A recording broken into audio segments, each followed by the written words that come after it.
तो बच्चों ऑर्बिटल की डेफिनेशन होती है क्या, रीजन जहां पे इलेक्ट्रॉन के मिलने की प्रोबेबिलिटी क्या होती है, मैक्सिमम, है ना। हमने कैसे हाइजेनबर्ग का बेवकूफ बनाया है, ऐसे डिफाइन कर दिया ऑर्बिटल्स को, रीजन वेयर,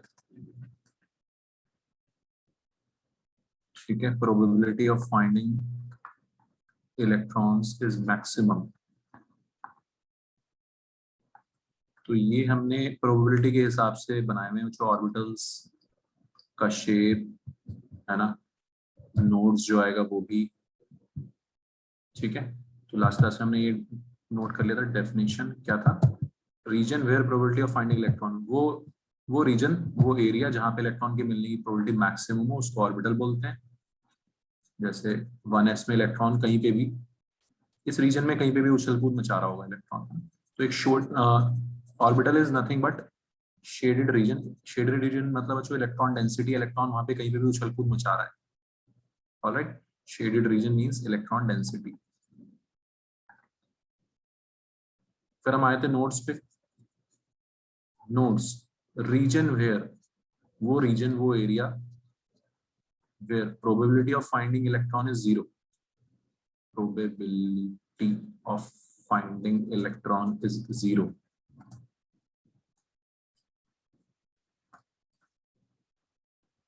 उसको बोलते हैं जो नोड। दो टाइप के होते हैं। सबसे पहले रेडियल नोड्स। रेडियल नोड्स का फॉर्मूला क्या देखा है हमने, n minus L minus one, है ना, n minus L minus one. तो 1s के लिए कितने रेडियल नोड्स आते हैं, 0। 2s में रेडियल नोड आता है एक, 1, है n माइनस n की वैल्यू 2। ठीक है बच्चों, समझ आ रहा है सबको? अमोघ, एनी डाउट? सर ये रेडियल नोड समझ नहीं आया। हाँ कोई बात नहीं, मैं आज समझाऊंगा, अभी टेंशन मतलब, अभी स्टार्ट किया बस, है ना। अभी इसको करेंगे विजुलाइज, पिक्चराइज, सब कुछ करेंगे, डोंट वरी, जस्ट बिगनिंग हुई है अभी तो ये होता है एक रेडियल नोड। अब मैं रेडियल नोड आपको समझाऊंगा बच्चों, टेंशन की कोई बात ही नहीं है। तो 1s में 0 रेडियल नोड होता है, मतलब इलेक्ट्रॉन कहीं पे भी मिल सकता है। ऐसा कोई रीजन नहीं है जहां पे इलेक्ट्रॉन के मिलने की प्रोबेबिलिटी, ठीक है अनुश्री, जहां पे इलेक्ट्रॉन के मिलने की प्रोबेबिलिटी 0 हो, ऐसा कोई रीजन नहीं। न्यूक्लियस को हम काउंट नहीं करते, ऑब्वियसली इलेक्ट्रॉन न्यूक्लियस के पास नहीं मिलेगा, न्यूक्लियस को हम काउंट नहीं करते नोड्स में, ठीक है, न्यूक्लियस के अलावा। अभी अभी समझ आ जाएगा आपको। तो ये 1s है। 2s क्या होता है बच्चों, इसके कंसेंट्रिक होता है, कंसेंट्रिक समझते हो। 1s के बाहर क्या होता है अनुश्री, 2s। तो 1s वाले इलेक्ट्रॉन यहाँ उछल कूद मचाएंगे 1s में, 2s वाले इलेक्ट्रॉन यहाँ उछल कूद मचाएंगे कहीं पर भी। उनका भी एक अपना एक रीजन आ जाएगा, उनका भी अपना एक शेडेड रीजन ऑर्बिटल आ जाएगा, ये 2s ऑर्बिटल है। अनुश्री समझ में आ रहा है? यस। सो अंदर वाला शेडेड रीजन बच्चों 1s ऑर्बिटल है, बाहर वाला शेडेड रीजन 2s ऑर्बिटल है। उन दोनों के बीच में एक रीजन ऐसा आएगा जहां पे व्हाइट एरिया है, समझ में आ रहा है सबको, वहां पे इलेक्ट्रॉन नहीं जाएगा, अपने एक दूसरे के रास्ते में नहीं आएंगे ना। 1s वाले ने बोला भाई ये मेरा एरिया है, 2s वाले ने बोला ये मेरा एरिया है ऊपर, हम एक दूसरे के रास्ते में नहीं आएंगे, दोनों एक दूसरे से दूर रहेंगे। बीच में बच्चों एक रीजन ऐसा बन जाएगा जहां पे इलेक्ट्रॉन के मिलने की प्रोबेबिलिटी क्या होगी, 0 होगी। अनुश्री समझ में आया? Yes sir. We call this region a radial node. हम इस रीजन को रेडियल नोड बोलते हैं। क्यों बोलते हैं? बिकॉज रेडियस आर की एक ऐसी वैल्यू जहां पे इलेक्ट्रॉन की, है ना, ये एक रीजन कैसे डिफाइन कर सकते हो आप, आर की एक मैं वैल्यू दे दूं कि यार ये आर की वैल्यू है जहां पे इलेक्ट्रॉन के मिलने की प्रोबेबिलिटी क्या है, 0। सुना रहा है अनुश्री? ठीक।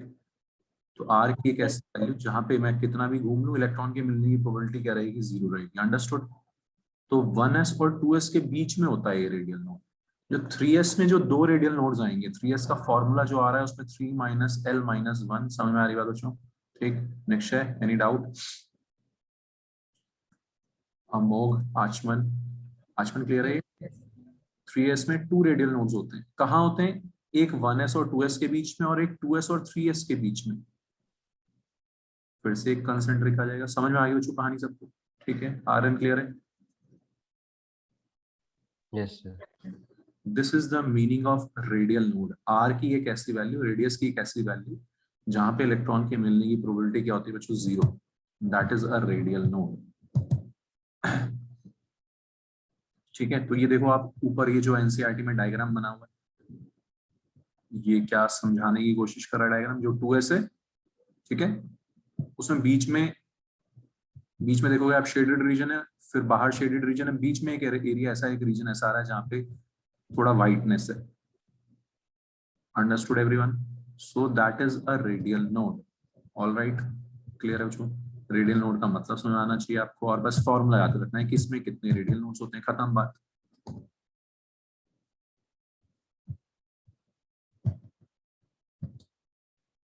सिमिलरली 2p में 0 रेडियल नोड होंगे, n-l-1। जो भी पहले वाला होता है, 1s पहला वाला है, उसमें 0 रेडियल नोड्स।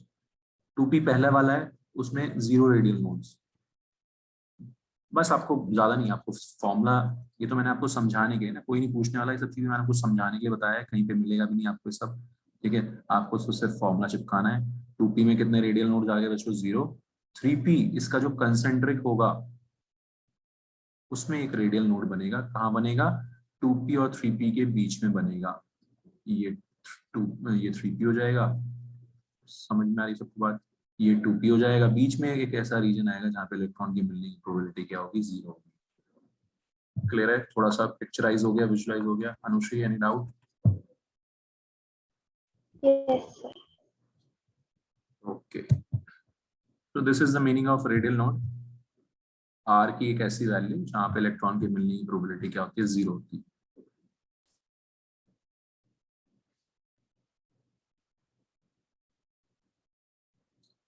कुछ आपको कई बार है ना, आप ये थोड़ा सा, ये स्कूल में नहीं पूछेंगे बच्चों, ये एडवांस लेवल की चीज, थोड़ा सा बस बहुत आसान तरीके से बता रहा हूँ, लेकिन मैं आपको साई स्क्वायर, साई होता है वेव फंक्शन जो श्रोडिंगर इक्वेशन से आता है ना? कई जगह आपको इसके ग्राफ्स बने मिलेंगे, है ना? साई स्क्वायर होता है प्रोबेबिलिटी डेंसिटी। क्या होता है साई स्क्वायर? Probability density. याद रखना है आपको, साई स्क्वायर का सिग्निफिकेंस है probability density of finding electron.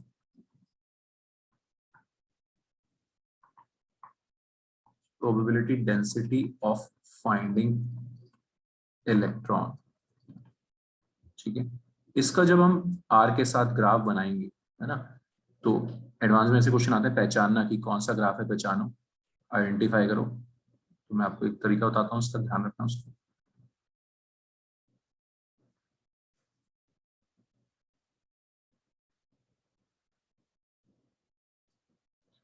तो बच्चों, साई स्क्वायर का आर के साथ जो ग्राफ है, वहां पे जहां पर भी साई स्क्वायर कट करेगा एक्स एक्सिस को, वो एक नोड होता है, वो एक रेडियल नोड होता है। क्या है?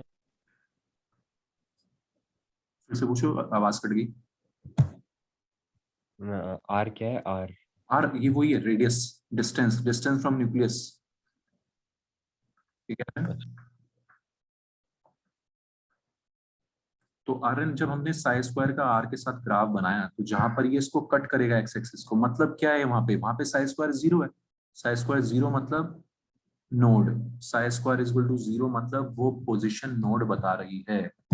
वेरी इंपॉर्टेंट, बस इतना सा ध्यान रखना है आपको, psi square equal to 0 means radial node. बात समझ आ रही है बच्चों? ठीक, तो जहां पे इलेक्ट्रॉन के मिलने की प्रोबेबिलिटी 0 होगी, इस रेडियस पे होगी, इस आर की वैल्यू पे इलेक्ट्रॉन के मिलने की प्रोबेबिलिटी क्या होगी? 0 होगी। जितने नोड होंगे वहां पे, उससे आप उसको पहचान सकते हो किसका ग्राफ है। यहाँ पे कितने रेडियल नोड है? एक रेडियल नोड है। यहाँ पे कितने रेडियल नोड है? 0 रेडियल नोड है। तो अगर मैं बोलूँ कि ये 2p का ग्राफ है और ये 3p का 3p हो जाएगा ना? ग्राफ, हाँ। ठीक, ये ग्राफ किसका है? 2p का, क्योंकि उसमें कितने रेडियल नोड्स होते हैं? 0। ये ग्राफ किसका है? 3p का है, क्योंकि उसमें कितना रेडियल नोड होता है? 1। बस आपको ये आइडेंटिफाई करना आना चाहिए कि जितने बार ये टप्पा मार रहा है ग्राफ, जितनी बार ये ग्राफ टप्पे मार के जा रहा है, एक टप्पा एक रेडियल नोड, दूसरा टप्पा दूसरा रेडियल नोड, फिर ये, तो ये 2 बचो रेडियल नोड्स हो गए। कितने रेडियल नोड्स हो गए? 2। बताओ मेरे को, समझ में आ रही सबको बात? तो सीधे ये से, ग्राफ 1s और 2s का भी हो सकता है ना, दोनों? हाँ 1s और 2s का भी यूज हो सकता है ग्राफ, ठीक है? ठीक है आर्यन, समझ आ रही बात? Yes sir. So there are two sir radial, हाँ हाँ अनुष्का अगर बताओ। 3p में केवल 1 रेडियल नोट हो सकता है तो ये 2 बार तो टिप्पा खा ही नहीं सकता। हाँ 2 बार कहाँ खाया टप, नहीं तो ये 4p का ग्राफ है, मैंने तो अगले हम ग्राफ बनाया है। अच्छा। किसका ग्राफ बनाया मैंने, ये 4p का, ठीक है। 3p का तो ऊपर वाला ही है, ठीक है अनुश्री। Yes sir. हाँ अब बताओ मुझको, अमोघ, निक्षय, आचमन, वैभव, समझ में आ गया आपको? ये आप यस सर। ये ग्राफिकल क्वेश्चंस आपको एडवांस ये है ना कॉम्पिटिटिव एग्जाम्स में पूछेंगे, स्कूल में नहीं पूछेंगे। और रेडियल नोड्स का फॉर्मूला तो बच्चों स्कूल में भी पूछ सकते हैं, फाइंड रेडियल नोड्स इन 2p 4p 5p, किसी में भी निकलवा लेंगे, 3D में निकलवा लेंगे, 4D में निकलवा लेंगे, find number of radial nodes, ठीक है। तो आपको पता होना चाहिए। ऑल राइट, समझ आ गई बात बच्चों सबको, ठीक है। रेडियल नोड आर की एक ऐसी रेडियस की डिस्टेंस, रेडियस की एक ऐसी वैल्यू जिसके लिए इलेक्ट्रॉन के मिलने की प्रोबेबिलिटी 0, उसको रेडियल नोड बोलते हैं। Moving on, second type of nodes होते हैं बच्चों एंगुलर नोड्स।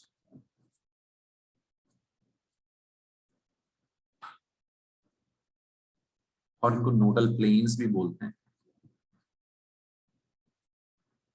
इसका और सिंपल फॉर्मूला है L, number of angular nodes is equal to L, number of radial nodes is equal to n minus L minus 1। अब angular node का क्या significance है वो भी देखते हैं। आपने रेडियल नोड समझ में आ गया आपको कि रेडियस की एक ऐसी वैल्यू है ना।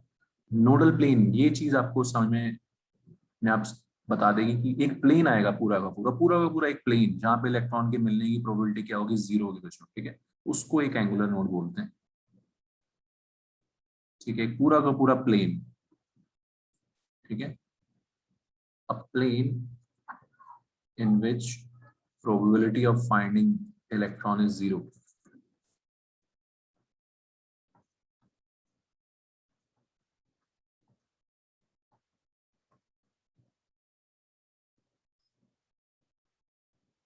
S की शेप स्फेरिकल आप पढ़ चुके, S की शेप स्फेरिकल पढ़ चुके हम। L की वैल्यू क्या है इसके लिए, 0। एंगुलर नोड्स कितने होंगे, 0। एंगुलर नोड्स का फॉर्मूला ही L के इक्वल है। और S के लिए कितना होता है L का वैल्यू, 0। ऑल राइट, तो 1SO 2SO 3SO सबके लिए एंगुलर नोड्स कितने हो जाएंगे, 0 हो जाएंगे। कोई ऐसा प्लेन काट ही नहीं पा रहा मैं, स्फेरिकल शेप है, कोई ऐसा प्लेन आ ही नहीं पा रहा है ना। यहाँ पे समझ में नहीं आएगा एंगुलर नोड होता क्या है, नोडल प्लेन होता क्या, क्योंकि है ही नहीं यहाँ पे, तो समझ में कैसे आएगा, टी में आएगा समझ में। क्लियर बच्चों? ओके, ज्यादा ऊपर चले गए। टी, टी की शेप हमने बना ली थी, डंबल। टी की शेप कैसी होती है, डंबल।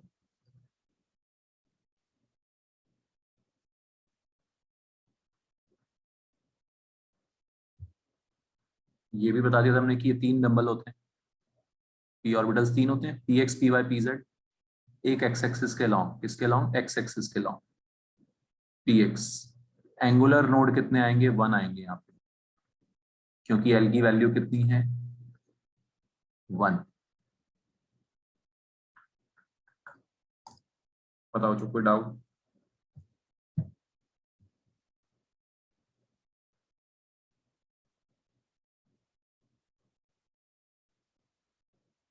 सर एक और बार समझा दो। हाँ अभी एक मिनट फेल आ जाएगी, है ना। अभी अभी तो समझने की कोई चीज आई नहीं, क्योंकि ना ये होता क्या है, एंगुलर नोड बच्चे अब समझ में आएगा तेरे को, ठीक है। 2 मिनट रुक बस, पूरा समझ आ जाएगा, फिर मैं दोबारा से बता दूंगा, कोई टेंशन नहीं है इसमें। तेरे को डंबल समझ आ गया, पी एक्स। अब तू इसमें एक प्लेन काट के बता मेरे को जहां पे इलेक्ट्रॉन की मिलने की प्रोबेबिलिटी 0 है ना। यहाँ से बीच से जो प्लेन जाएगा, जो मेरे लैपटॉप के परपेंडिकुलर होगा, जो मैं यहाँ पे नहीं बना सकता, इमेजिन करो YZ प्लेन, समझ आ रहा है? अमोघ, हाँ आचमन, निक्षय, आर्यन, सबको बीच से बच्चों एक प्लेन जाएगा। Anushree, any doubt? नो बीच से एक प्लेन जाएगा बच्चों, है ना। तो पीएक्स के लिए YZ plane is the nodal plane,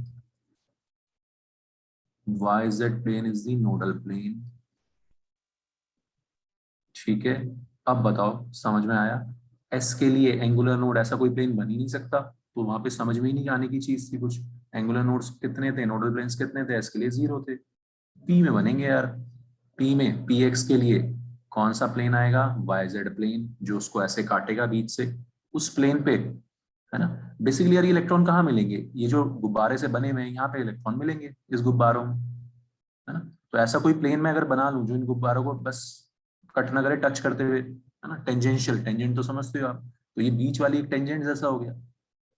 समझ आ रही बात बच्चों सबको? ठीक है, तो Y Z plane is the angular node या nodal plane of P X orbital. Understood? अब आप मुझे खुद से बताते जाओगे पी वाई में,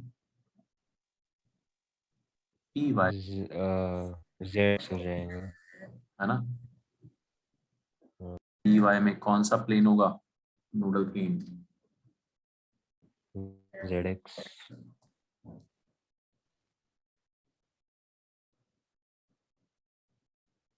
हाँ जी, एक्स जेड प्लेन, है ना। एक्स समझ आ रहे हो बच्चों सबको? मोग आचमन बताते रहना बच्चों, कोई डाउट है ना। वैभव समझ आ रही बात? ये बीच से जो प्लेन इसको काटेगा, इन गुब्बारों को बीच से, दैट विल बी, गलत लिख दिया मैंने, एक्स जेड प्लेन, वो हमारा नोडल प्लेन हो जाएगा पी वाई ऑर्बिटल के लिए। Understood everyone? और बच्चों पी जेड जो होगा, एक्स।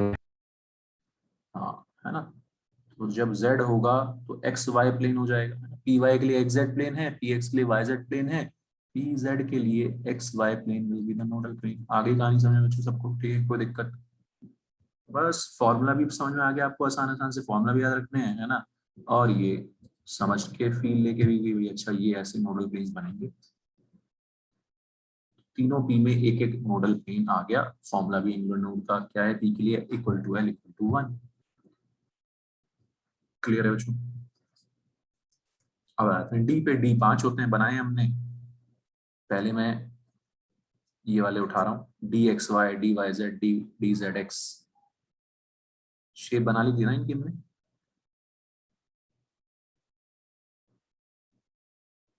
डी ऊपर नहीं बनाई थी, है, शुरू में नहीं बनाई। ये बनाई थी? ना। अच्छा, पक्का? सर हाँ, बनाई थी। मतलब आज रेडियल वाले में नहीं बनाई, वैसे सर तो बनाई बनाई भी है। थी वो डबल डम्बल वाली सारी शेप्स। हाँ हाँ, अच्छा अच्छा, सिर्फ डबल डबल बताई, वो एक्स एक्सिस वाई एक्सिस के लॉन्ग भी बनाई थी क्या? सर बनाई थी, सर बनाई थी, वो 5 शेप्स बनानी थी हाँ ना। 5 बनाई थी, हाँ ठीक है ठीक है। आर एम लास्ट क्लास में बनाई हुई शायद, है ना, तूने देखा नहीं होगा। नहीं नहीं, मुझे पता है, मुझे लगा आप पूछ रहे हो कि आज वो हाँ नहीं नहीं, आज आज नहीं, आज रेडियल नहीं, ने आज बनाई। नहीं। अच्छा चलो ठीक है ना। ठीक है अच्छा, तो x y, d x y क्या होता है? एक्स और वाई के बीच में डबल डम्बल्स बनते हैं।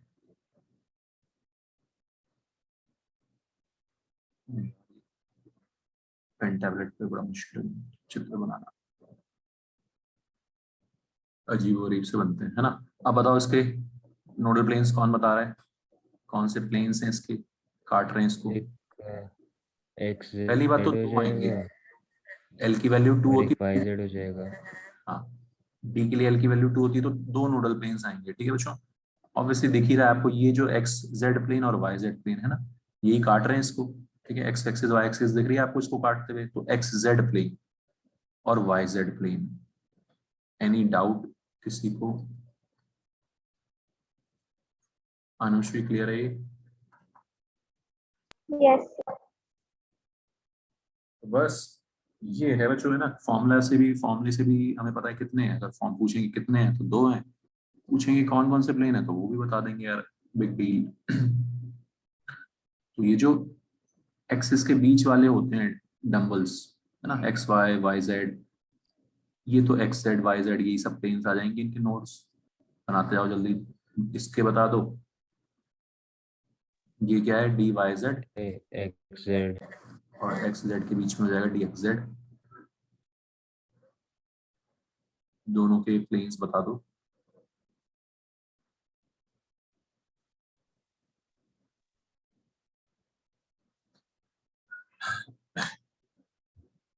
ठीक है बच्चों, तो ये y और z प्लेन है, अगर ये तो हमारा जो परपेंडिकुलर प्लेन है, हमारा परपेंडिकुलर एक्सिस है वो x वाली है, तो एक्स वाई और x z, x y x z, any doubt please पूछ लेना, कोई दिक्कत हो तो। ये दोनों नोडल प्लेन्स हो गए।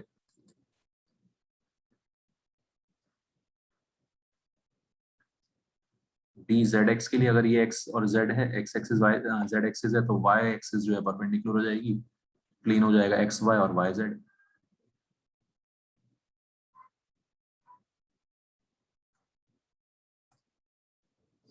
Understood everyone? ठीक है।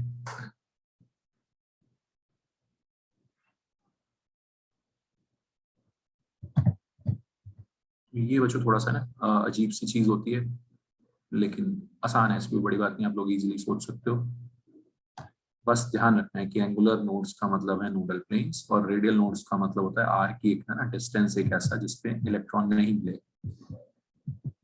इसके क्वेश्चन कैसे आते हैं, मतलब पूछते क्या बहुत है? सीधे यार, अब जैसे मैंने बताया ना कि ये सीधे स्कूल में तो ऐसा आएगा कि भाई बता दो कितने नोडल प्लेन्स हैं, क्या है ना कितने रेडियल नोड्स हैं, ये बता दो।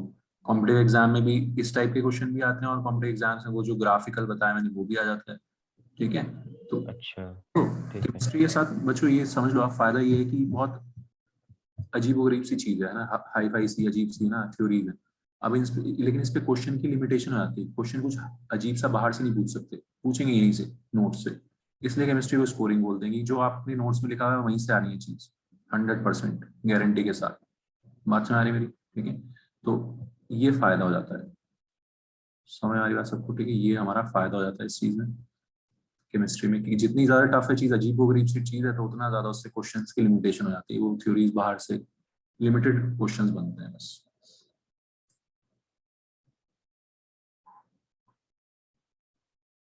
फिर ये था हमारा d x square y square, ये खुद एक्सिस के अलोंग है,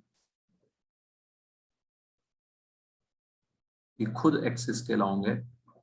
तो इनका नोडल प्लेन कहाँ बनेगा बच्चों? 45 डिग्री। 45 डिग्री पे।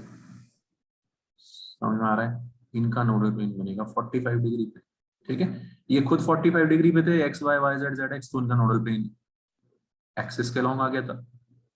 और ये खुद एक्स एक्सिस वाई एक्सिस के अलोंग है, तो उसका नोडल प्लेन 45 डिग्री पे आएगा। समझ में आ रही बात?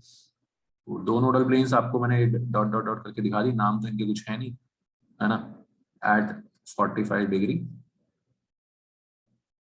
To x and y axis along z axis, z axis के along है, मतलब प्लेन ऐसा बन रहा है। क्लियर है बच्चों? लास्ट, इसका बस ये एक्सेप्शन है, इसका ध्यान रखना है। अजीब सी शेप थी, सबसे अजीब हो गई, आपको शेप भी याद है इसकी, बीच में रिंग सी बनती थी ये, है ना। इसमें एक भी नोडल प्लेन नहीं है, क्योंकि बीच में रिंग ने सबको गड़बड़ कर दिया। अब कोई भी ऐसा प्लेन नहीं आप काट सकते, तो ये एक एक्सेप्शन है, इसमें जीरो नोडल प्लेन्स हम बोलते हैं। किसमें? डी जेड स्क्वायर में जीरो नोडल प्लेन्स।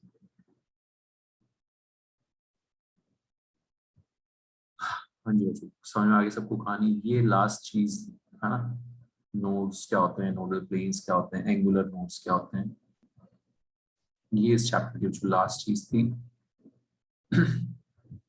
बताओ मेरे को, समझ में आया सबको? ये चैप्टर यस तो सर। बहुत बड़ा सा चैप्टर है, आपको इसको थोड़ा सा रिवाइज करके कंटिन्यूसली ध्यान रखना है।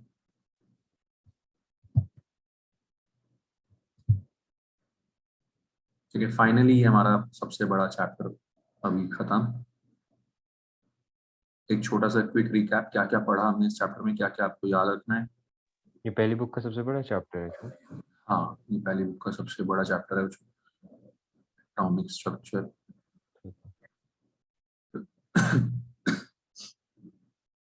हालांकि वैसे बाद में, हाँ, इक्विलिब्रियम भी काफी बड़ा है, इक्विलिब्रियम है सबसे बड़ा, तो बाद में आएगा इक्विलिब्रियम, पहली बुक में आ जाता है तो वो सबसे बड़ा हो जाएगा। तो हमने इस चैप्टर में कहाँ से स्टार्ट किया था, याद है सबको? E is equal to h nu, photons से, है ना, फोटॉन्स से, एच सी बाय लैम्डा। फिर फोटो इलेक्ट्रिक इफेक्ट क्या था?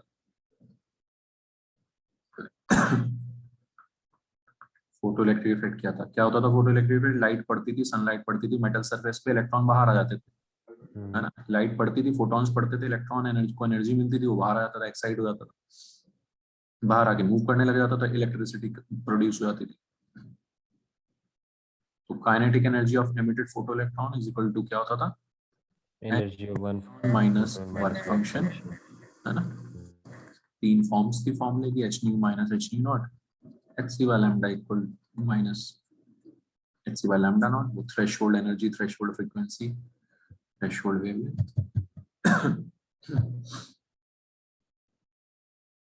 ये सब हमने फोटो इलेक्ट्रिक किया था। फिर आ गए थे हम अपने बोर्स मॉडल पे। बोर्स मॉडल में हमने रेडियस का फॉर्मूला पढ़ा, 0.529 n स्क्वायर बाय z, बहुत सारे फॉर्मूला हैं इस चैप्टर में, आपको पता ही है।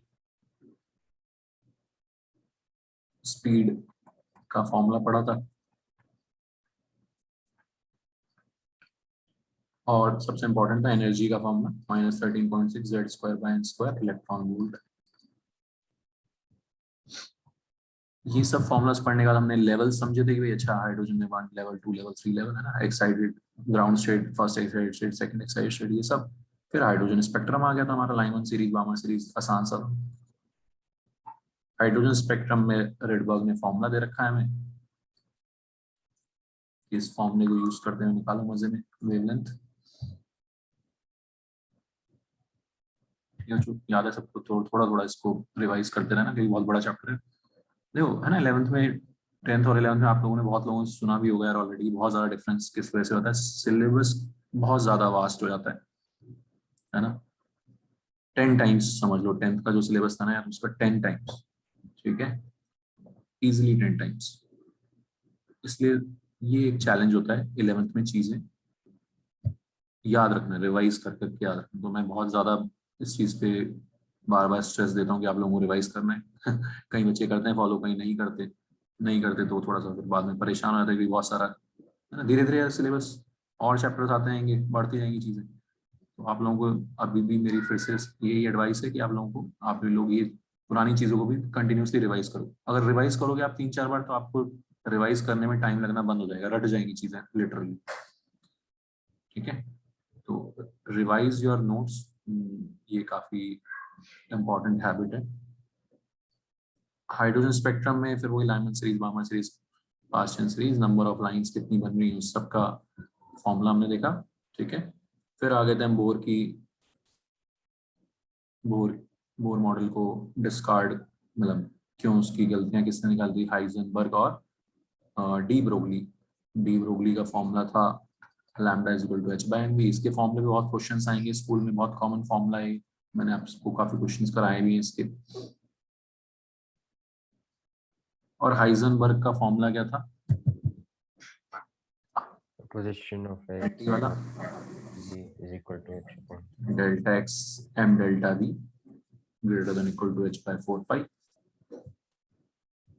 क्लियर है बच्चों? ये सब चीजें करने के बाद फिर हम फाइनली यहाँ पे आए थे अपने क्वांटम नंबर्स पे। तो इतनी सारी चीजें हमने इस चैप्टर में की हैं, क्वांटम नंबर्स देखे, उससे इलेक्ट्रॉनिक कॉन्फ़िगरेशन लिखना सीखा, आओ प्रिंसिपल, ये सब वो सब, है ना, इतना सारा चीजें करने के बाद फिर ये लास्ट में खत्म हुआ है, नोट्स वगैरह, ठीक है। Very important chapter. अब आप देखो इसको कितना, आपको कैसे इसको याद करना है ना, रिवाइज रखना है, रिवाइज कर करके इसको भूलना नहीं।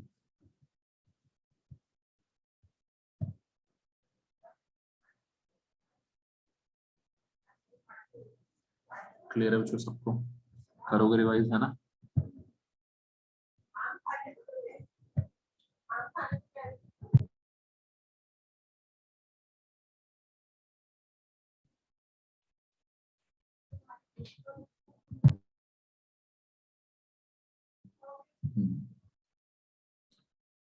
नेक्स्ट बच्चों, थर्ड चैप्टर। अब यहाँ से थोड़ा सा इजी, रिलेटिवली इजी चैप्टर है, थ्योरेटिकल से चैप्टर है, periodic table and periodic properties. यहाँ पे हम अपनी पीरियोडिक टेबल के दर्शन करेंगे और उसके बाद कुछ ट्रेंड्स पढ़ेंगे, है ना,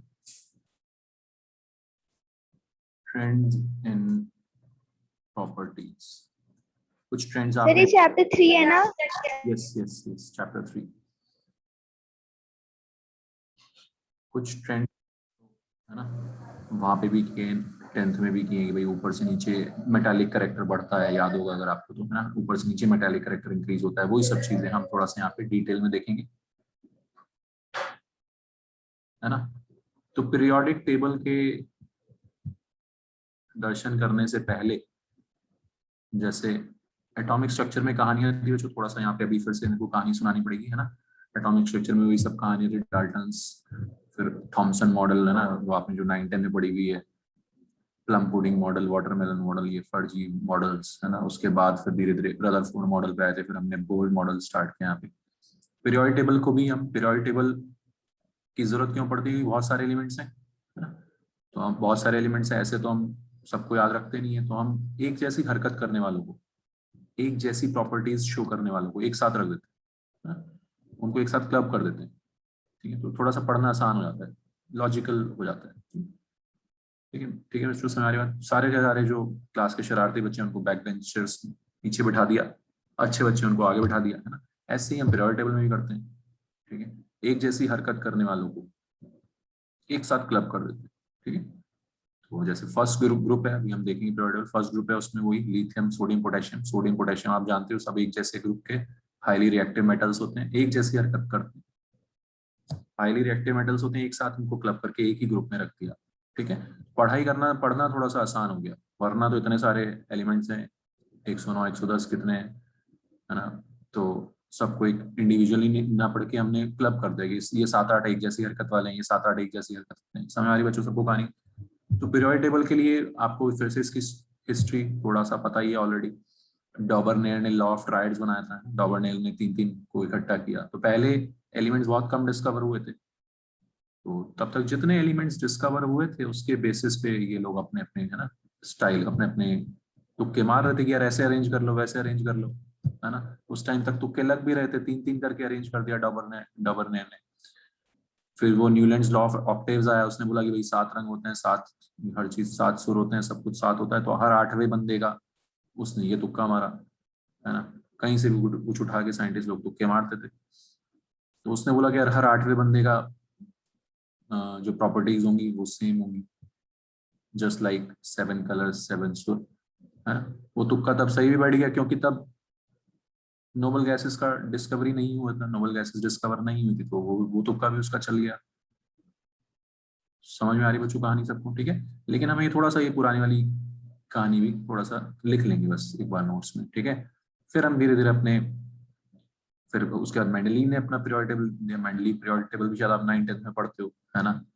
उसके बाद जाके फिर हम, अब हमें अब 11th में क्या पढ़ना है, मॉडर्न पीरियोडिक टेबल पढ़ना है, कि वो कहाँ से आया, कैसे अरेंज है, कैसा दिखता है, वो सब हमने फिर यहाँ पे पढ़ना है। ऑल राइट, क्लियर है सबको कहानी बच्चों, ठीक है। तो थोड़ा सा थ्योरेटिकल होगा, बोरिंग हो सकता है, लेकिन, है ना, सोना नहीं है किसी को भी, तो ये मॉडर्न टेबल में अभी तक कोई गलती नहीं हुई है? बोल रहा है ये मॉडर्न टेबल जो है इसमें कोई गलती नहीं फाइंड मतलब पॉइंट आउट गलती, हुई अभी तक? हाँ। नहीं नहीं, ये तो मॉडर्न पीरियोडिक टेबल तो सही है, बढ़िया है अपना, है ना। मतलब एक भी गलती नहीं है इसमें? हाँ, इनमें कोई इनमें कोई अभी गलती नहीं है, क्योंकि डिस्कवरी जितने, देखिए गलती का क्या मतलब होता है, पहले पहले चीजें डिस्कवर नहीं हुई थी, तो अब बाद में जब डिस्कवर हो गई तो गलती समझ में आएगी, ठीक है। अच्छा, तो जो अब जितना नए एलिमेंट डिस्कवर, आते हैं हाँ वो कहाँ हाँ, रखे जाते हैं? उनके लिए भी जगह छोड़ी गई है, वही तो अब अभी समझेंगे ना। तो अभी जब मैं ये पीरियोडिक टेबल नई वाली समझाऊंगा तेरे को समझ आ जाएगा कि यार इसमें तो कितने भी रख सकते हैं, है ना। जो जैसा भी जो क्वांटम नंबर्स था ना, ये पूरा मैथमेटिकल मॉडल है, ऐसे ही ये पीरियोडिक टेबल भी मैथमेटिकली बनी हुई है एकदम प्रॉपर्ली। अभी जो बताऊंगा तो तेरे को आइडिया लग जाएगा कि कैसे करना है, ठीक है। एक मिनट, ठीक है। थोड़ा सा ना देखते हैं हम धीरे धीरे पहुंचते हैं पीरियोडिक टेबल। पहले डॉबरनेस लॉ ऑफ टॉरॉइड्स, ठीक है बच्चों, कोई दिक्कत नहीं है इसमें। सर वो डॉबरनेस लॉ ऑक्टेव्स नहीं था? नहीं नहीं, न्यूलैंड्स लॉ ऑफ ऑक्टेव्स था, डॉबरनेल लॉ ऑफ टॉरॉइड्स मिक्स कर दिया तूने, है ना, ठीक है।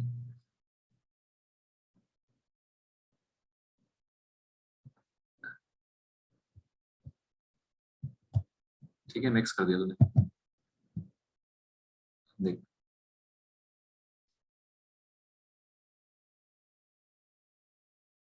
यस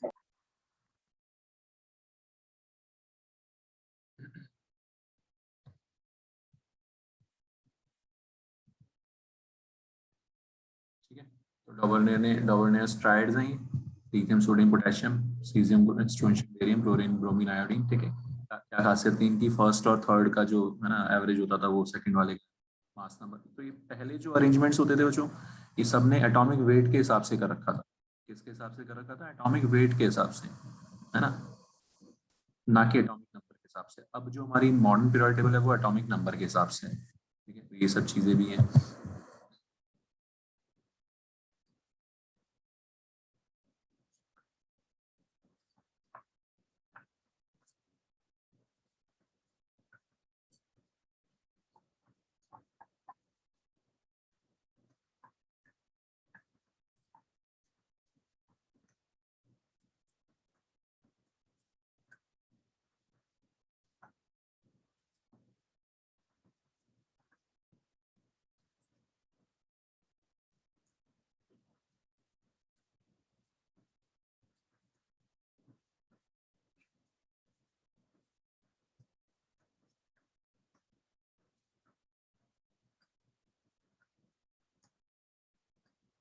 समझ में आ रही बात सबको? ठीक है। He clubbed three elements having similar properties with an interesting observation that atomic weight of second member was the average of first and third member of triad. All right. कौन कौन से थे? Lithium sodium potassium calcium strontium barium chlorine bromine iodine. बात सुना रही बच्चों? ठीक है। ये फिर न्यूलैंड ने दिया लॉ ऑफ ऑक्टेव। बट ये है ना डॉबर्नी लॉ ऑफ ट्राइड, अगर कोई बोले भाई क्या गलतियां इसमें, ऑब्वियसली ये बहुत ही कम ऐसे ट्राइड्स मिलेंगे। सारे एलिमेंट्स को हम ऐसे क्लासिफाई नहीं कर सकते। ठीक है बच्चों, तो क्या अपने आप में यही एक इसका ड्रॉबैक हो गया कि सारे एलिमेंट्स को हम ऐसे ट्राइड्स में नहीं कन्वर्ट कर सकते। ठीक है, सिर्फ कुछ ही ट्राइड्स बन पाए। Newlands law of octaves, according to him,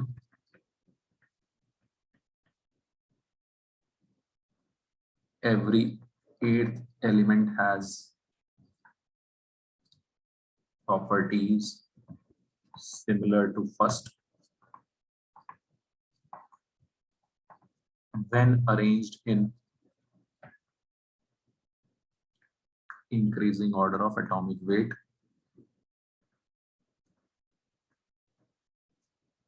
ये ट्राइड से तो बहुत बेटर था, उस टाइम पे काफी हिट हुआ।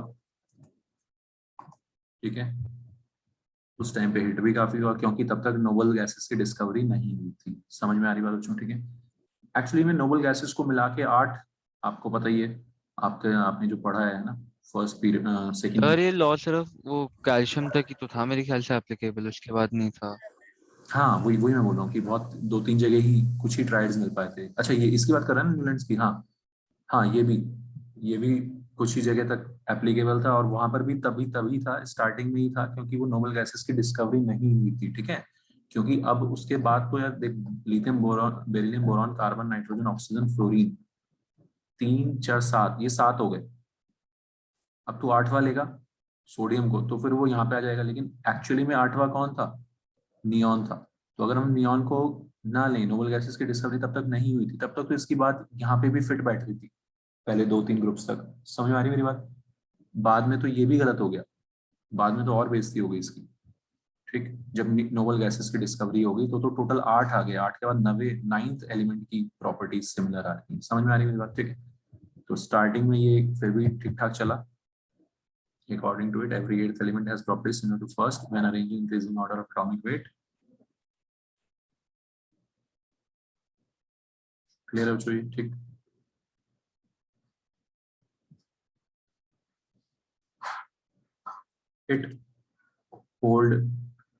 it held true at that time as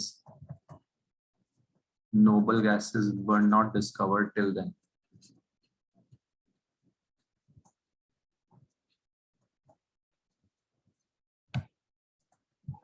तो इसने न्यूलैंड ने टोटल नंबर ऑफ एलिमेंट्स भी डिफाइन कर दिए थे ना, मतलब एक डेफिनेट नंबर बता दिया था, या फिर कोई और था वो? अच्छा, ऐसा कुछ? टोटल नहीं नंबर मुझे पता, मैं श्योर नहीं हूँ। ये था मेरा तो मैंने ऐसा नहीं सुना यार। ऐसा तो मैंने नहीं सुना। ठीक है, मैं बताऊंगा, कहीं सुनूंगा तो मैं भी बताऊंगा तेरे को ऐसा, लेकिन ऐसा मैंने सुना नहीं कभी। ठीक है, कोई और होगा फिर। हाँ ठीक है। तो ये दोनों थे। उसके बाद फिर था Mendeleev's periodic table.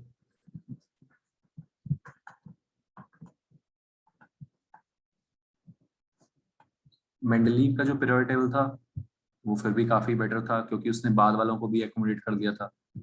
Iron, cobalt, निकल, ये सबको भी उसने एकोमोडेट कर दिया था। थोड़ा सा कर लेते हैं।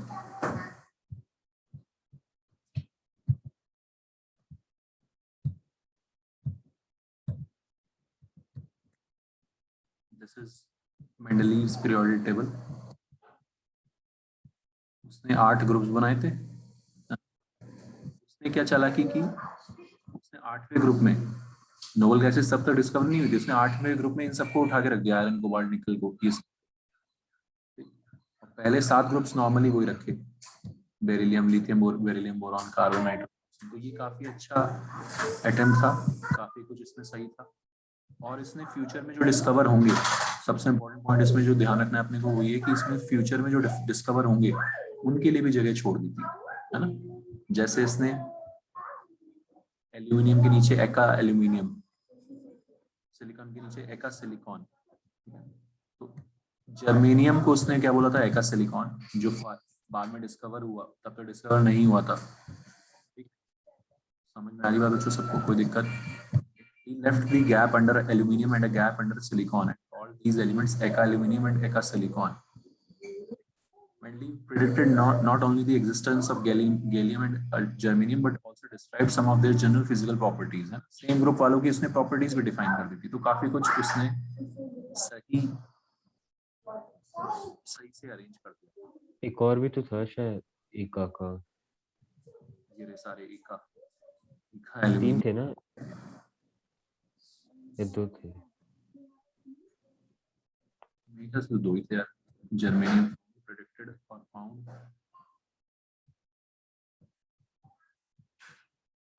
ठीक है, यही 2 थे यार।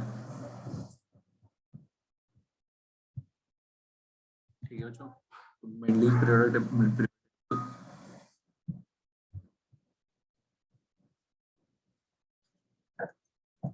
arranged many elements, लेकिन यहाँ तक सब कुछ किस का बोरॉन नहीं था? बोरॉन तो डिस्कवर हो चुका था तब तक। अच्छा नहीं, वो 10th में शायद कब बोरॉन तो डिस्कवर, देखिए इसकी पीरियोडिक टेबल कहाँ गई, हाँ ये रही। बोरॉन तो इसने लिखा हुआ है बी, है ना। बोरॉन तो तब तक डिस्कवर हो गया था मेरे ख्याल से। 10 से याद आया था ना, वो इका बोरॉन स्कैंडियम दे रखा था बात के लिए। स्कैंडियम को, हाँ इका बोरॉन स्कैंडियम को बोला था उसने, हाँ नहीं, सही बोल रहा है। ठीक है, ये सब 10th की चीजें मुझे भी इतनी है ना याद नहीं, ठीक है, क्योंकि अभी ये अब पूछेंगे नहीं कोई 11th में।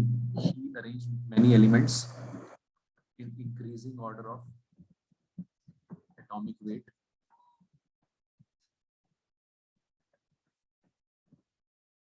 and even left space for some elements which were discovered later.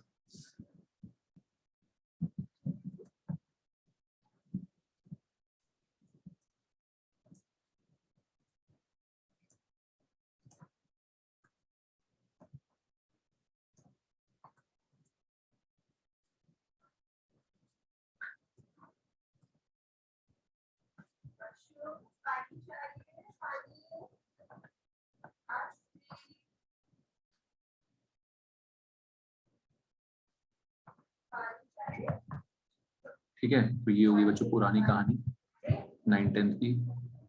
अब यहाँ से हमें जो अब पता होना चाहिए डिटेल में, दो 3 बातें हमें जो पता होनी चाहिए।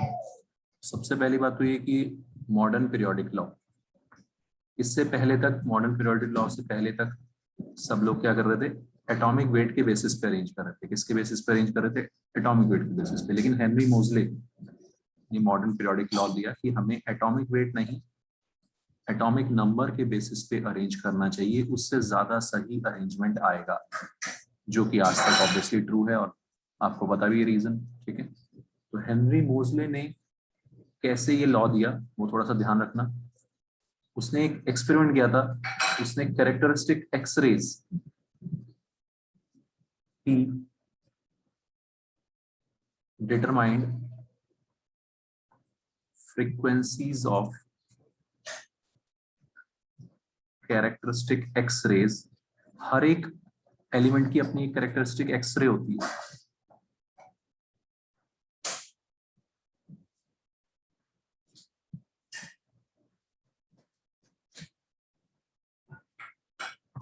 बात समझ रही हो? सबकी अपनी अपनी एक एक्सरे होती है। तो उसकी जो फ्रीक्वेंसी आती है उसका जब उसने स्क्वायर रूट लेके ग्राफ प्लॉट किया तो एटॉमिक नंबर के साथ वो स्ट्रेट लाइन ग्राफ आया। एटॉमिक नंबर के साथ वो स्ट्रेट लाइन ग्राफ आया। पहले जब उसने एटॉमिक वेट डाला तो कुछ अनइवन सा ग्राफ आ रहा था, ठीक, ऊपर नीचे आ रहा था, लाइन नहीं बन पा रही थी। जैसे ही उसने इन फ्रीक्वेंसीज को, समझ आ रही मेरी बात सबको, एटॉमिक नंबर के साथ प्लॉट किया, वो z माइनस क्या है? क्या है z माइनस क्या लिखा है आगे?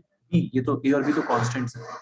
अच्छा ठीक है। कोई भी स्ट्रेट लाइन की इक्वेशन होती है, वैसे आप लोग है ना, जब देखोगे स्ट्रेट लाइन वगैरह की इक्वेशन तो ऐसे बनाओगे। तो जब उसने जो रूट न्यू को एटॉमिक नंबर z के साथ प्लॉट किया तो बढ़िया परफेक्ट स्ट्रेट लाइन आ गई।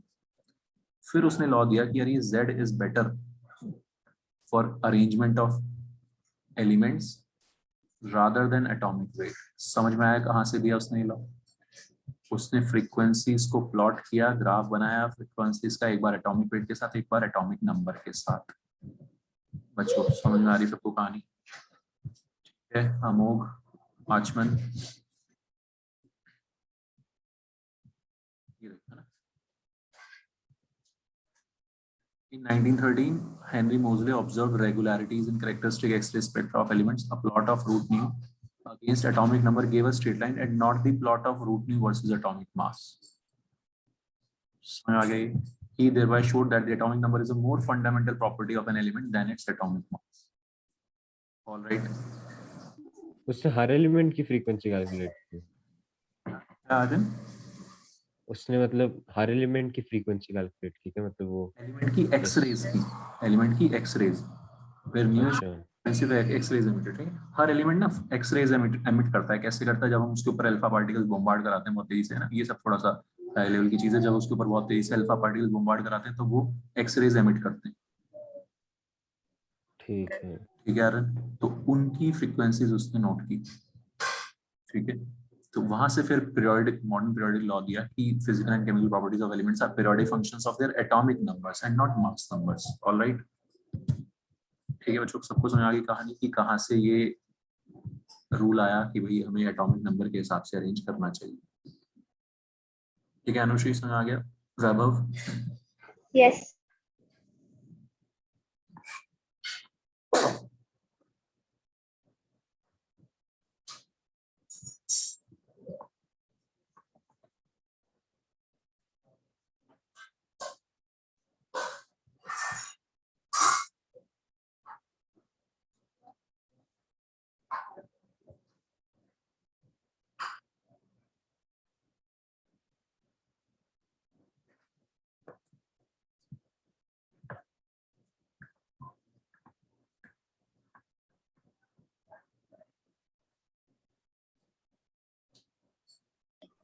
सर मैं दूसरे डिवाइस से ज्वाइन करूँ तो आप एक बार उससे अलाउ कर दें। हाँ नहीं अलाउड है, कोई दिक्कत नहीं।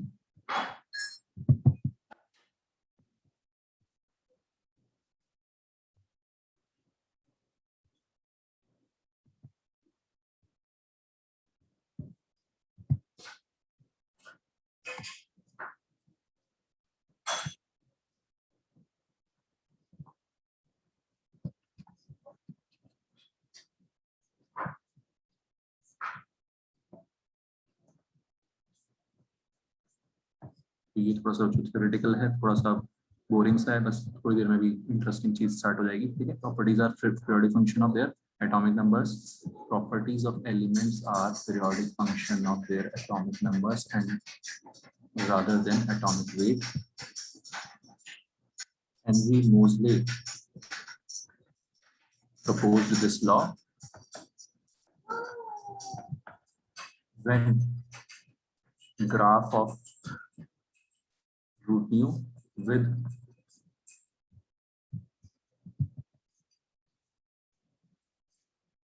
atomic number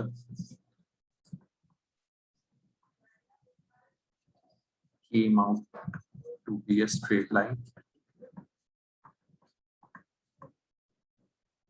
Understood?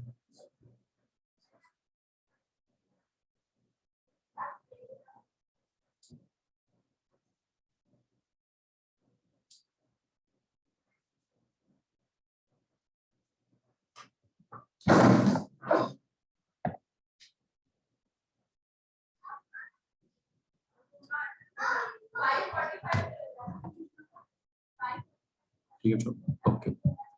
अब सीधे आ जाते हैं हम अपनी मेन, अब जो हमारी पीरियोडिक टेबल है वो कैसे दिखती है।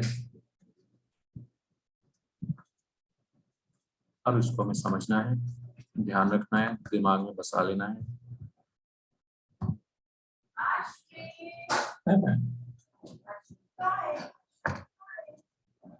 तो मॉडर्न पीरियोडिक टेबल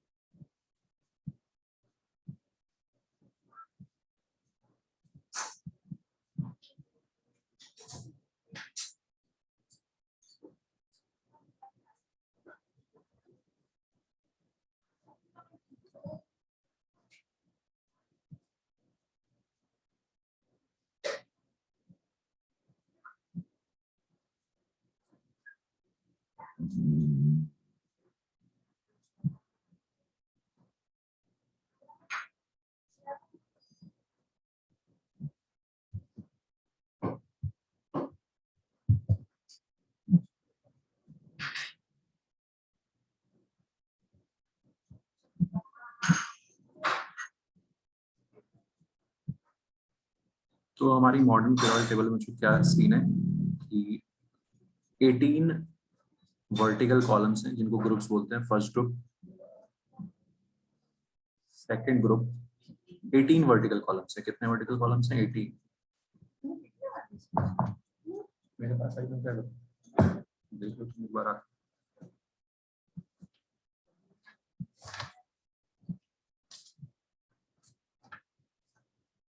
एक जैसे ग्रुप वाले सेम हरकतें शो करते हैं, सेम प्रॉपर्टी शो करते हैं। हालांकि हाइड्रोजन और हीलियम ना, मतलब हाइड्रोजन इसकी कोई पोजीशन नहीं है पीरियोडिक टेबल में, है ना, इसकी पोजीशन डिबेटेबल है। जब हम पढ़ेंगे जो पूरा इनऑर्गेनिक तो कैसे पढ़ेंगे? Hydrogen S block, P block, मतलब एस ब्लॉक वालों को एक साथ पढ़ेंगे, फिर पी ब्लॉक वालों को, फिर डी ब्लॉक वालों को। हाइड्रोजन को अलग पढ़ते हैं, किसी के साथ उसकी प्रॉपर्टीज मैच नहीं करती। तो ये जबरदस्ती में यहाँ पे आया हुआ है। फर्स्ट ग्रुप बेसिकली स्टार्ट होता है यहाँ से, lithium, lithium, sodium, potassium, rubidium, caesium, francium. समझ आ रहा है सबको? तो फर्स्ट हाइड्रोजन की जो 17 उससे ग्रुप से मिलती है ना, या फिर क्या बोल रहे हैं एक बार फिर से बोल? हाँ, हाइड्रोजन हाइड्रोजन की दोनों से मिलती है, फर्स्ट ग्रुप से भी और 17 ग्रुप से भी। और दोनों के अच्छा दोनों से मिलती भी और नहीं भी मिलती, ऐसा है। कुछ प्रॉपर्टी उनके जैसे दिखाते हैं, कुछ उनके अलग दिखाते हैं, इसलिए उसकी पोजीशन जो है डिबेटेबल है। ठीक है, ये सब आप ये सब हाइड्रोजन चैप्टर में ये चीज आएंगी कि हम अलग से क्यों पढ़ रहे हैं इसको। ठीक, तो पीरियोडिक टेबल में हमारी 7 हॉरिजॉन्टल रोज हैं, 7 हॉरिजॉन्टल रोज है जिनको पीरियड्स बोलते हैं। 7 horizontal rows, first period, second period, third period, fourth period, fifth period, sixth period, seventh period. ठीक है, देयर आर 7 हॉरिजॉन्टल रोज जिनको बच्चों क्या बोलते हैं? पीरियड्स। 18 वर्टिकल कॉलम्स जिनको क्या बोलते हैं? ग्रुप्स। ये वर्टिकल कॉलम्स जो हैं इनको ग्रुप्स बोलते हैं। पहली बात तो understood. First group, second group, यहाँ पे थर्ड, फोर्थ, फिफ्थ, सिक्स, 3 से लेके 12 तक बीच में आएंगे। फिर 13, 14, 15, 16, 17 ये फिर से बाद में स्टार्ट हो गए। ऑलराइट बच्चों, ठीक है। बेरिलियम, मैग्नीशियम, तो आपको पता है, आपको बाद में सारी चीजें याद भी करनी है, जैसे ये 13 ग्रुप याद करना होगा, बैंगन, आलू, गाजर, इंथैला, इंडियम, थैलियम, है ना, boron, aluminium, gallium, indium, thallium. Group wise आपको ये सारी चीजें याद करनी है। 15 ग्रुप आएगा, न्यूजीलैंड, पाकिस्तान, ऑस्ट्रेलिया, सब्जिकारी, तो nitrogen, phosphorus, arsenic, antimony, bismuth याद करना जरूरी हो जाएगा, क्योंकि हमें ऑर्डर, ट्रेंड्स याद करने होंगे। ऊपर से नीचे एक ट्रेंड होगा कि ऊपर 13th ग्रुप में तो इलेक्ट्रॉनिक कॉन्फ़िगरेशन मतलब सिमिलर रहेगी ना, मतलब सबकी, वो हर ग्रुप स्टार्टिंग की वाला। इलेक्ट्रॉनिक कॉन्फ़िगरेशन सिमिलर रहेगी। एक ग्रुप में क्यों आ रहे हो, क्योंकि उनकी हरकतें सेम है, उनका इलेक्ट्रॉनिक कॉन्फ़िगरेशन सेम है। यही सब जो हम अभी करने वाले हैं सब चीजें, ठीक है, समझ आ रहा है सबको, ठीक है, यही सब चीजें हम पढ़ने वाले हैं, ठीक, ठीक बात है, ठीक है।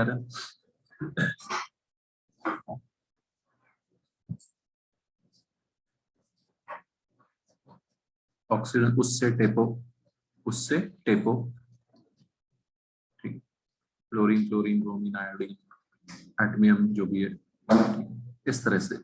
तो काम की बात ये है सबसे पहले कि पहले दो ग्रुप्स को बोलते हैं एस ब्लॉक एलिमेंट्स, है ना। एस में कितने इलेक्ट्रॉन्स आते थे, 2 आते थे एस में, याद है सब, तो नहीं। पी में कितने आते थे, 6 आते थे। इसलिए ये 6 ग्रुप्स जो है बाद वाले 13 से लेकर 18 तक, वो पी ब्लॉक एलिमेंट्स है। ठीक है, जो कहानी समझ आ रही है कि एस में 2 आते थे, तो दो ग्रुप्स हैं एस ब्लॉक के। पी में 6 आते थे, तो 6 ग्रुप्स हैं पी ब्लॉक के। डी में 10 आते थे, तो ये डी के 10 ग्रुप्स होंगे डी ब्लॉक के। थर्ड ग्रुप से लेके 12th ग्रुप तक, 3 से लेके 12 तक 10 ग्रुप्स हो जाएंगे आप, उनको क्या बोलते हैं, डी ब्लॉक एलिमेंट्स। समझ में आ रहा है सबको, ठीक।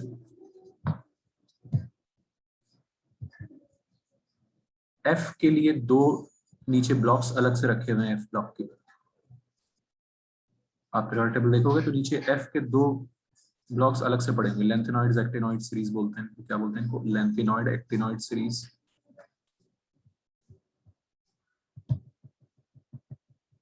ठीक है, जो कितना समझ आ रहा है, सबने थोड़ा सा विजुलाइज कर लिया। पीरियोडिक टेबल जो है हमारी ये ऐसी,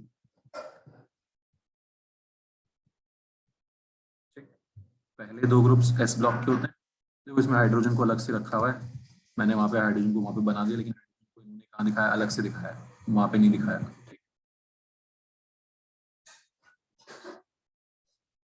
पहले 2 ग्रुप्स किसके हैं, ग्रुप 1 और ग्रुप 2 एस ब्लॉक के। 3 से लेके 12 तक पी ब्लॉक, 13 से लेके 18 तक पी ब्लॉक, और नीचे ये दो टेबल्स रखी हैं एफ ब्लॉक की।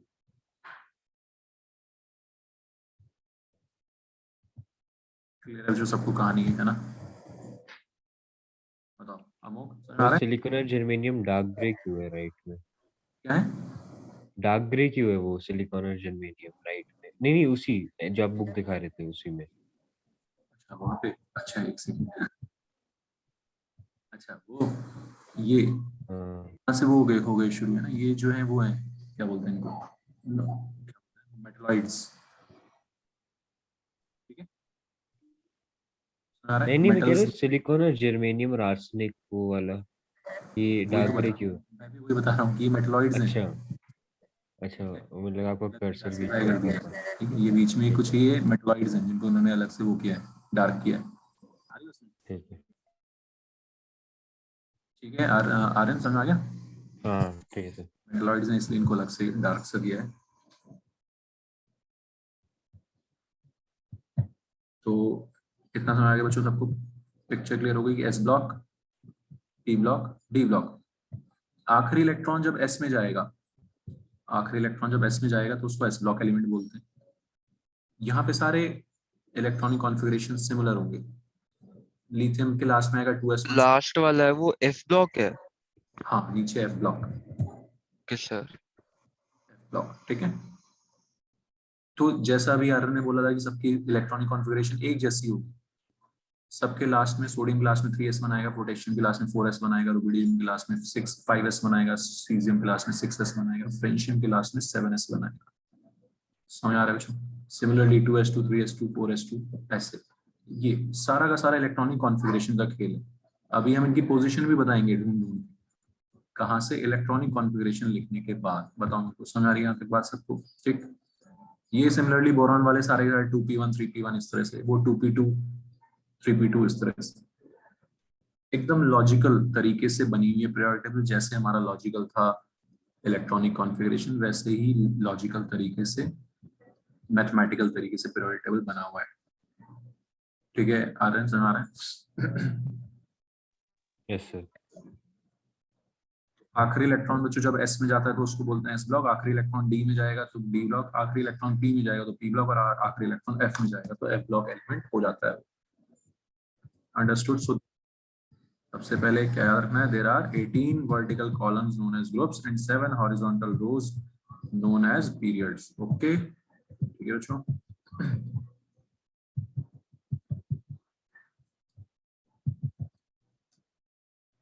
किसी भी एलिमेंट का आपको ये स्कूल में आएगा ऐसा क्वेश्चन, एटॉमिक नंबर दे देंगे, मान लिया 17, हालांकि पता ही है क्लोरीन का है, लेकिन फिर भी 1s2 2s2 2p6 3s2 3p5, और बोलेंगे बताओ इसका ब्लॉक कौन सा है, बताओ इसका ग्रुप नंबर कौन सा है, बताओ इसका पीरियड नंबर कौन सा है। ठीक, तो पी ब्लॉक हो गया, आखिरी इलेक्ट्रॉन पी में आते ही क्या हो गया? P block. 17th ग्रुप और 3rd पीरियड। ठीक है बच्चों? अब देखो ग्रुप कैसे निकालते हैं। ग्रुप नंबर निकालने का तरीका देखो। एस ब्लॉक होता है तो दो पॉसिबिलिटीज हैं, फर्स्ट ग्रुप सेकंड ग्रुप। किस पे डिपेंड करेगा? NS1 है लास्ट में, S1 है या S2 है। अभी आपने लिखा है S1 S1 3S1 4S1, कौन सा ग्रुप हो गया? First group. 2s2 3s2 4s2 5s2 कौन सा ग्रुप हो गया? सेकंड ग्रुप हो गया। सिंपल, कोई बड़ी बात नहीं है। तो इस तरह से लिखते हैं NSX जनरल कॉन्फ़िगरेशन। X सीधे सीधे ग्रुप नंबर हो जाएगा, group number will be equal to X s block के लिए। कोई दिक्कत बच्चों इसमें?